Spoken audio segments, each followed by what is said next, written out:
Hi. Well, it's official.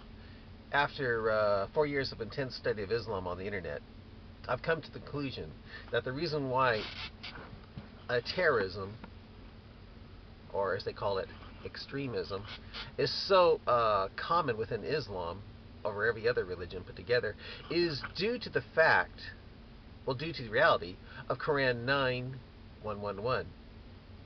As a matter of fact, I feel if there was no Quran 9:111, the Twin Towers would never have been attacked on 9/11 plus 1 2000 for 2001.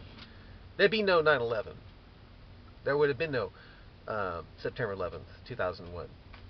Uh, and the reason why I say that is because if you read Quran 9:111, it seems to be the trigger that opens up the door to not only the terrorism, but what causes the terrorism is Quran 9:1 through 5 in Quran 9:29.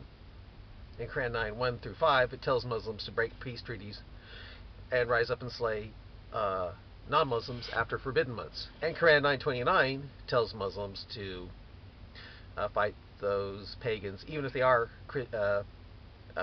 people of the book, which would be Jews and Christians, until the Jews and Christians feel themselves subdued and pay the jizya tax willingly, with willing submission. I mean, I think Quran 9:1 through 5 and Quran 9:29 probably wouldn't even be, and even the Quran, well, I forgot which Quran it is, but it's where Allah threatens to replace Muslims. Doesn't sound very good if they don't want to fight in the cause of Allah. I feel that all that would have been probably might be ignored if there wasn't Quran 9:111. Quran 9:111 tells Muslims to kill and be killed in the cause of Allah. And I don't think that means inner struggle and avoiding an extra piece of chocolate cake. And I tell you, if I were a Muslim and I really believed in the Quran, I'd be thinking, oh my gosh, I've got to strap on a bomb. But, because of Quran 9:111, I mean, that trigger, which, as I said, opens the door to Quran 9:1 through 5 and 9:29.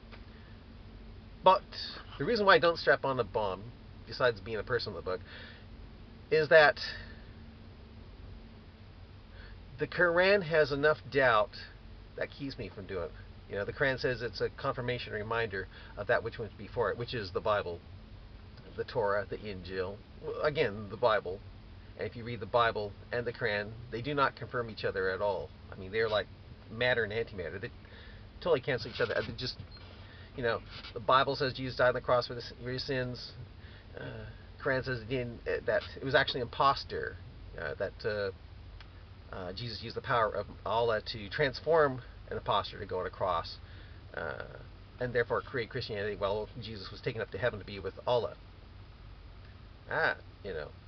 That's for reasons that doesn't sound like shirk to Muslims, but it sounds like shirk to me. But anyway, that plus the fact that the Quran says that when the sun sets, it runs to a resting place, sets a murky spring, and then Sahih Bukhari says that the sun then prostrates into the throne of Allah before asking permission to rise again.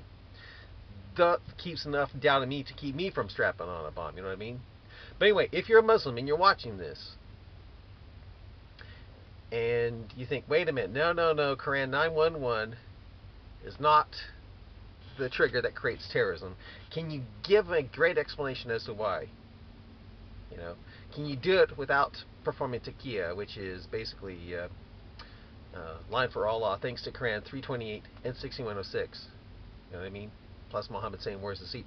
Can you be truthful? Because if you can explain Quran 9:111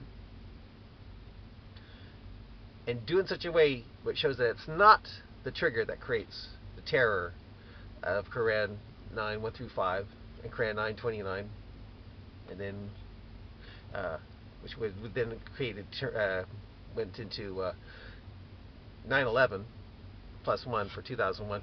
Well, I tell you what, if you can do that, you will take a big chunk out of terrorism if Muslims watch this video. So, if you can do it, please do it, okay? Bye.